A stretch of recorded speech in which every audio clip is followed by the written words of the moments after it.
मित्रांनो नमस्कार, राम राम आणि सर्वांना रामकृष्ण हरी. मित्रांनो, आजचा विषय अतिशय महत्त्वाचा आहे. आपल्याला आज शरद पवाराविषयी बोलायचे आहे. त्या शरद पवाराविषयी ज्या शरद पवारांनं आपल्या खांद्यावरती आयुष्यभर पुरोगामित्व, हिंदू तुष्टीकरण किंवा नास्तिकवाद यासारखे अनेक प्रकारच्या माध्यमातून नेहमी हिंदूंना टार्गेट त्यांनी केलं, असा त्यांच्यावरती आरोप हा महाराष्ट्रातून वारंवार होतो आहे. आणि पाठीमागं तुम्ही पेपर्स वगैरे पहा, कटिंग पहा, त्यामध्ये शरद पवार स्वतः म्हणतात की शिवाजी महाराज जाणता राजा नव्हते. स्वतःला ते जाणता राजा म्हणून घेतात. पण याच शरद पवारांना एवढी वर्षानुवर्ष पालखी वाहून वयाच्या ह्या पडावावरती, वयाच्या ह्या वेळेमध्ये, वयाच्या 85व्या वर्षानंतर त्यांना काँग्रेसच्या एका नेत्यानं अक्षरशः धोबीपछाड दिला आहे किंवा पवारांची बेकार बेइज्जती केली. आम्ही याचा निषेध करतो, एक महाराष्ट्रीयन मराठी म्हणून. आता शरद पवारांना नेमकं त्या व्यक्तीनं म्हणलं होतं काय, आपल्याला हे बघायचंच आहे. पण याहून एक अजून महत्त्वाची घटना तिथं घडली आहे. त्याला म्हणतात ना की बैगानी शादी में अब्दुल्ला दिवाना. आपल्याला त्या विषयावरती बी आज बोलायचं आहे. दोन्ही विषय एकमेकाला अतिशय जुळक आहेत किंवा जुळणारे आहेत. आता या 2 ते 3 दिवसापूर्वी मूर्खाचे सरदार पप्पू म्हणजेच सोनिया गांधींचा शनार अंतानिया मायनोचा मुलगा राहुल गांधी हे पुण्यामध्ये आला होता. आणि ती सभा होती छात्र की गुंज. स्वतःला वाचवण्यासाठी केलेली धडपड आपण त्याला म्हणू शकू. आणि त्याच्या स्वागतासाठी त्या ठिकाणी कुठून एसट्या भरून आणल्या किंवा किती जणांना पैसे देऊन ते जमा केलं, किती पत्रकाराला, किती युट्यूबरला किती पैसा वाटला, आपल्याला यावरती बोलायचं नाही. आपल्याला आज अशा 2 ते 3 गोष्टीवरती बोलायचं आहे. तुम्ही त्या शांतपणे काळजीपूर्वक ऐका आणि समजून जा. आता राहुल गांधी पुण्यामध्ये आला, तो माणूस नेहमी देशाविरोधामध्ये त्यांचे बयान असतात. बघा, पाकिस्तानला फक्त 5 गोष्टी नको आहेत आणि राहुल गांधींनाही 5 गोष्टी नको आहेत. राहुल गांधींना म्हणजेच काँग्रेसला भारतामध्ये हिंदू, योगी, मोदी, RSS आणि भारत हे नको आहे. हेच पाकिस्तानला पण नको आहे. पाकिस्तान आणि हे लोक यांचे विचार एकमेकाला मिळतात आणि तेही आपल्याला कळत नाही. अहो, ही कसली विचारधारा, हे कसले जिहादी विचार. आणि ह्या विचारासाठी आपलेच लोक ज्यावेळेस फक्त राजकीय स्वार्थासाठी हाजी करतात, त्यावेळेस हे राजकारण जाऊन तिकडे चुलीत घाला अशी भावना आतून येते.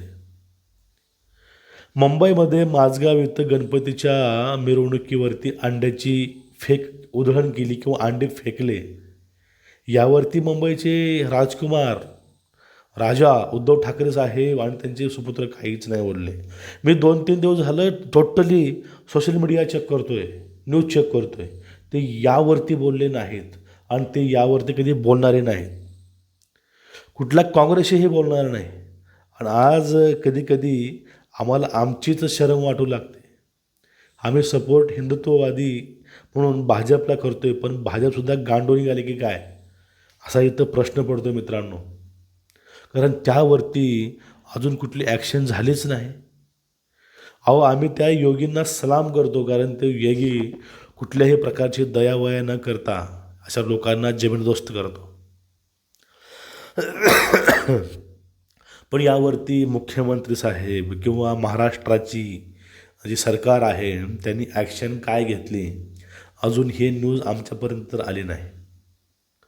आणि त्या पुण्यामध्ये ज्यावेळेस राहुल गांधी येत होता, त्यावेळेस तिथं त्यांचीच एक उपनेत्या सुषमा अक्का हजर होत्या. त्यांचे रिॲक्शन ही पूर्ण महाराष्ट्रानं बघितले. किती आनंद होता हो चेहऱ्यावरती. मग त्या मंचावरती एक बुरकावाली मुलगी होती, एक जीन्सवाली मुलगी होती. तरीही बुरका घालून तिला स्वातंत्र्य होतं, पण हिला जीन्स घालून स्वातंत्र्य नव्हतं. इथपर्यंत यांच्या बुद्धीचा तिथं वावडेपणा तुम्ही बघितला असाल त्या माध्यमातून. पण त्यासाठी त्या पुण्याच्या रस्त्यावरती गल्ली बोळामध्ये रोहित पवारांनी राहुल गांधींचे बॅनर लावले होते. आणि त्या बॅनर लावल्यामुळं एका पत्रकारानं महाराष्ट्र काँग्रेसचे नेते वडेट्टीवार यांना काही प्रश्न विचारले. मग आता ते प्रश्नाचे उत्तर देताना वडेट्टीवारानं त्यांना जेवढं सुख घ्यायचे आहे त्यांनी तेवढंच सुख घेतलं बोलून. पण हा व्हिडिओ रोहित पवारांपर्यंत गेला पाहिजे. अहो कुठल्या लँग्वेजमध्ये शरद पवाराविषयी त्यांनी बोललेला आहे.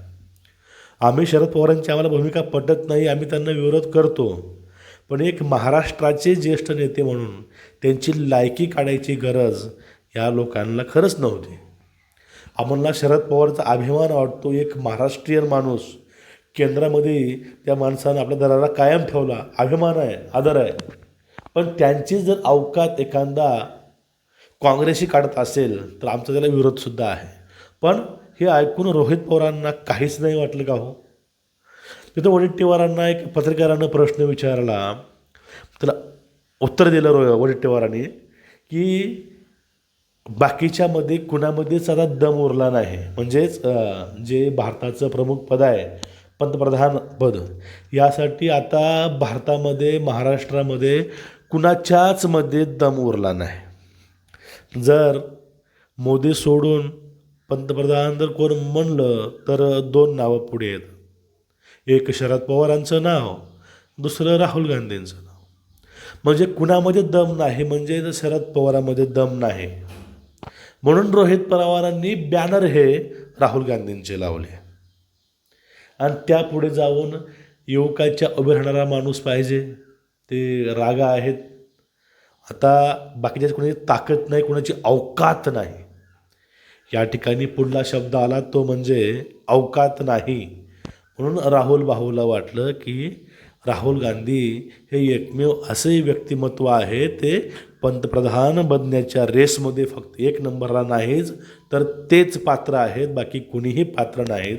बाकीची अवकातच नाही, कुणामध्ये दम नाही किंवा त्या लायकीचं पात्रतेचं कुणीच नाही. हे असं वडेट्टीवारांनी डायरेक्टली नाही तर इनडायरेक्टली त्यांनी शरद पवारावरती बोलले, असं माझं वैयक्तिक मत आहे. मग असं बोलत असताना नेमकं तुम्हाला गोष्टी कळल्या असेल की पाठीमागच्या काळामध्ये रोहित पवारांनी अनेक वेळा बोललं होतं की आमचे विचार, BJPचे विचार हे पूर्णपणे वेगळे आहेत. जर काका जर इकडं सामील होत असतील तर मी सामील होणार नाही, मी दुसरा पर्याय बघेन किंवा निवडेन.